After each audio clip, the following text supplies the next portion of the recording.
Assalamualaikum warahmatullahi wabarakatuh. Bismillahirrahmanirrahim. Alhamdulillahirabbil alamin. Wal 'aqibatu lil muttaqin. Wala 'udwana illa 'alal zalimin. Alhamdulillahilladzi hadana li hadza wa ma kunna linahtadiya laula an hadana Allahu.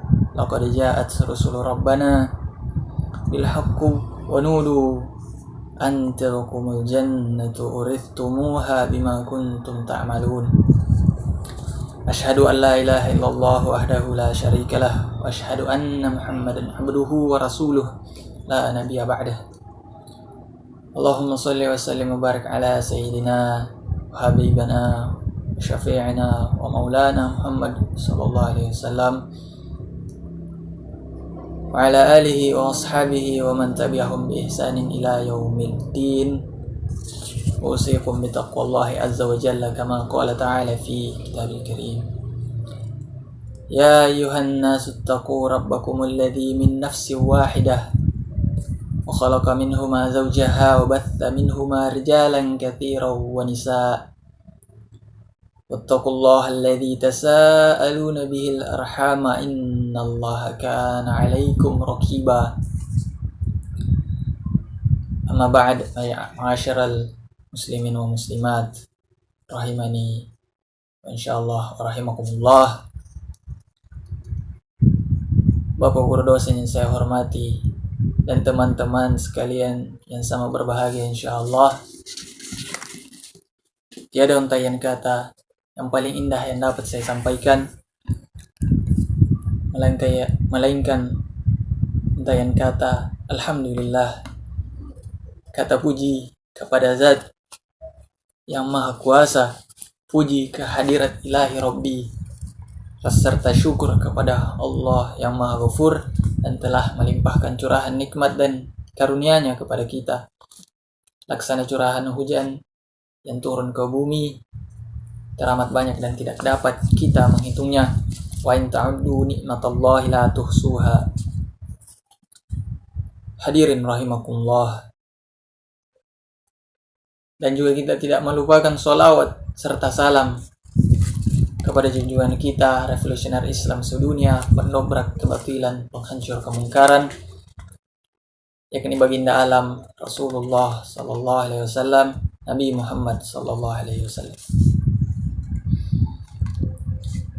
Pada kesempatan yang berbahagia ini, izinkanlah saya untuk menyampaikan suatu kajian khutbah atau ceramah yang berjudul bersyukur dengan hati yang bersih.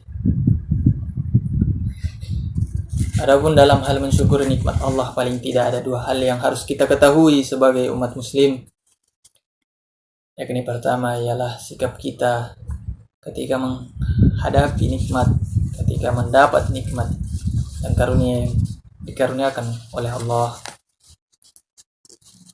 Kitalah yang menerima nikmat itu. Dan juga yang kedua yang harus kita ketahui adalah Sang pemberi rezeki, Sang pemberi nikmat dan karunia tersebut tidak lain ialah Allah Subhanahu wa taala.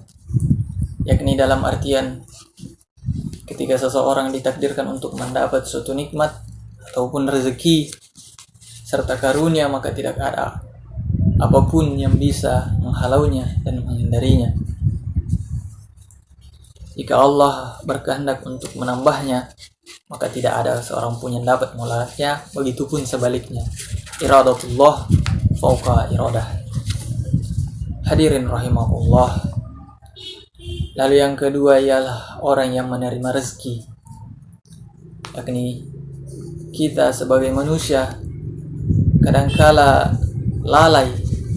Ada kalanya kita seorang insan lupa akan siapa yang telah memberi karunia dan rezekinya kepada kita.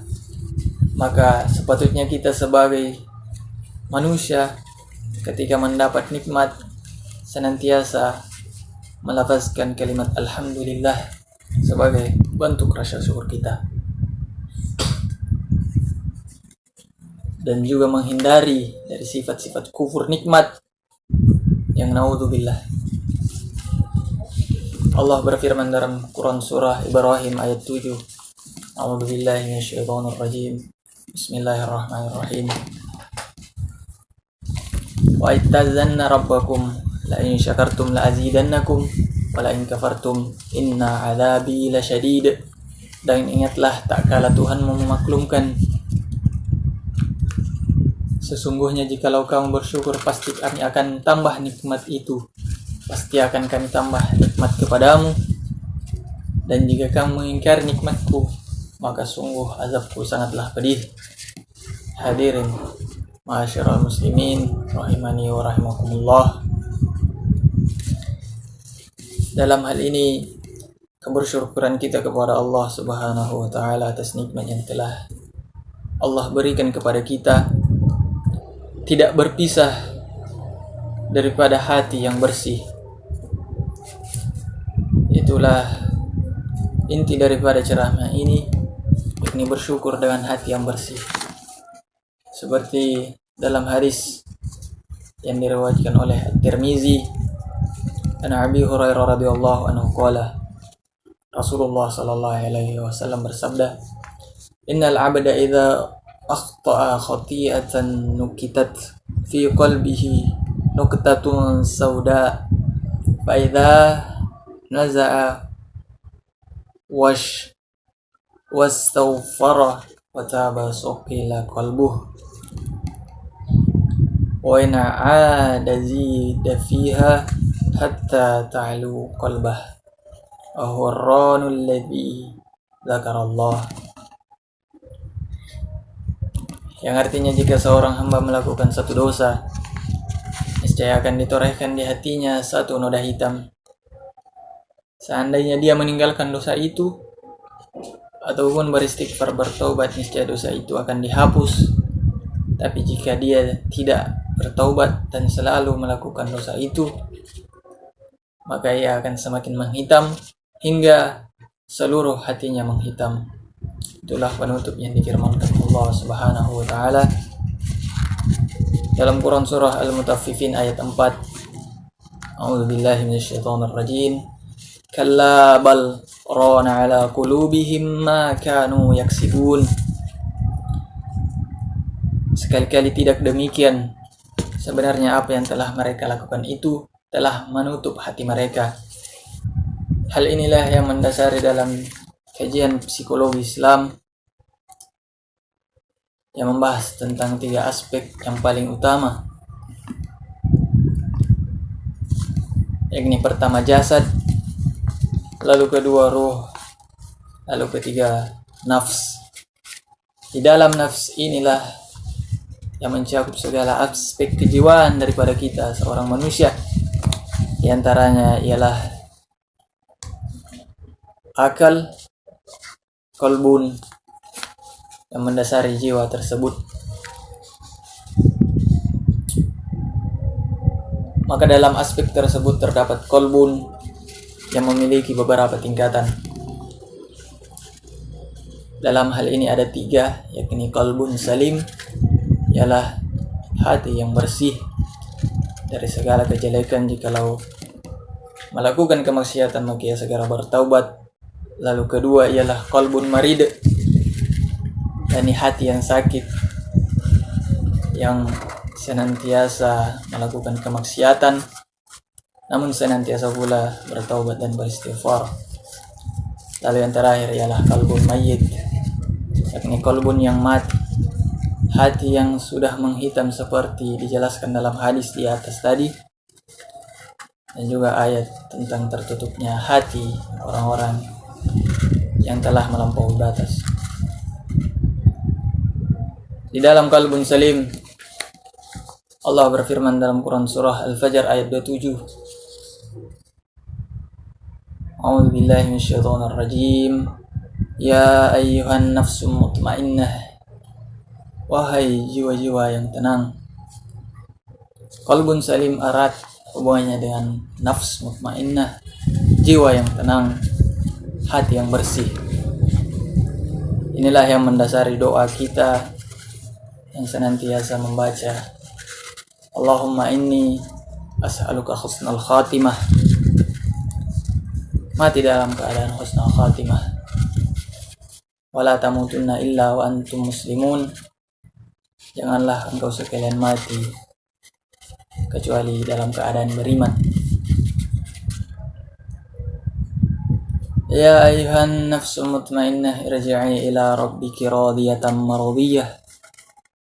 Wahai jiwa yang tenang, wahai nafs mutmainnah, wahai qalbun salim, irji'i ila rabbiki radiyatan maradiyah. Kembalilah kepada Tuhanmu dengan hati yang ridho dan diridhoinya. Dalam hal ini ialah ridho kepada Allah dan juga diridhoi oleh Allah Subhanahu wa taala. Fadkhuli fi ibadi, masuklah ke dalam golongan hamba-hambaku. Wadkhuli jannati, dan masuklah ke dalam surga. Dalam kajian Syekh Aid Al-Qarni rahimahullah taala, dalam kitabnya yang berjudul Sentuhan Spiritual, menjelaskan bahwasanya seseorang yang senantiasa yang berusaha berjalan dalam keistiqomahan harus memperkuat hatinya, menghindarkannya dari hal-hal yang dapat menodai fitrahnya. Di dalam psikologi Islam juga disebutkan bahwasanya kejiwaan ukhrawi itu didasari pada fitrah yang telah diberikan oleh Allah Subhanahu wa taala. An-nafsu mutmainnah itu bukannya ruh kepada manusia. Itulah yang mendasari psikologi Islam. Maka daripada itu, ketika kita berbuat salah, maka hal tersebut sangatlah wajar, terutama kepada kita orang-orang awam, termasuk saya. Namun Rasulullah SAW bersabda dari hadis riwayat At-Tirmizi nomor 2499, Sahih At-Targhib 3139. Rasulullah bersabda, kullu bani Adam khatta'un wa khairul khatta'ina at-tawwabin. Yakni setiap anak Adam pasti berbuat salah, dan sebaik-baik orang yang berbuat salah ialah orang yang bertaubat. Hadirin ma'asyiral muslimin wal muslimat rahimani wa insyaallah wa rahimakumullah.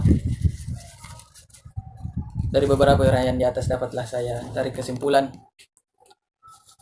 bahwasanya marilah kita bersama-sama berjalan dalam keistiqomahan seperti yang dijelaskan Syekh Aid Al-Qarni, bersama-sama memperkuat rasa syukur kita, membersihkan hati kita, mempelajari tasawuf, membaca Al-Quran dan lain-lainnya, serta segera bertaubat ketika bermaksiat, dan juga menghindari setiap hal yang dapat merusak fitrah dari hati kita sendiri. Barakallahu li wa lakum fil Qur'anil azim wa nafa'ani wa iyyakum bima fihi minal ayati wa dzikril hakim. Taqabbala minni wa minkum tilawatahu innahu jawwabun karim. Innahu jawadun karimun barrur rahimu wa qur rabbi ufir warham wa anta khairur rahimin wastaghfirhu innahu huwas samiul alim. A'udzu billahi minasyaitonir rajim. Bismillahirrahmanirrahim. Ahmadu rabbi wa ashkuruh wa ashhadu an la ilaha illallah wahdahu la syarikalah wa ashhadu anna nabiyyana Muhammadan abduhu wa rasuluh. Amma ba'du, faqala Allah ta'ala, ya ayyuhalladzina amanu taqullaha haqqa tuqatih wa la tamutunna illa wa antum muslimun. Wa'lamu anna Allah amarakum bi amrin bada'a fihi bi nafsihi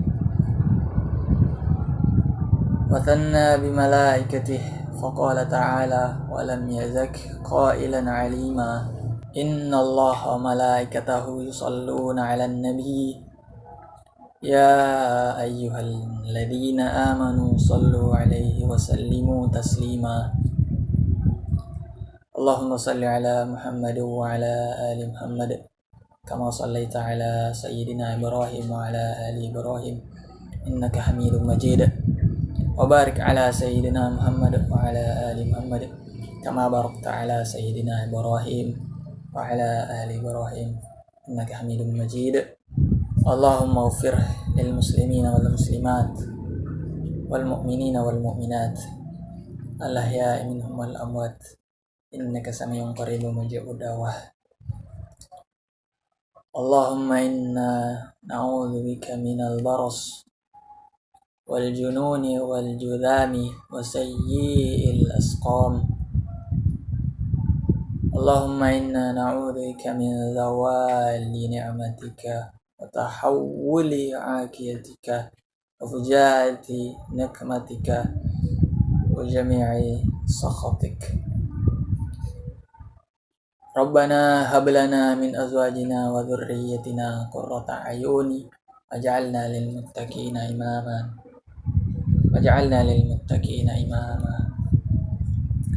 اللهم إنا نسألك الهدى والتقى والعفاف والغنى.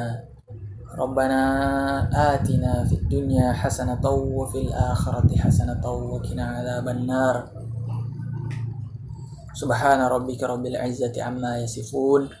Salam alal mursalin. Alhamdulillahi rabbil alamin.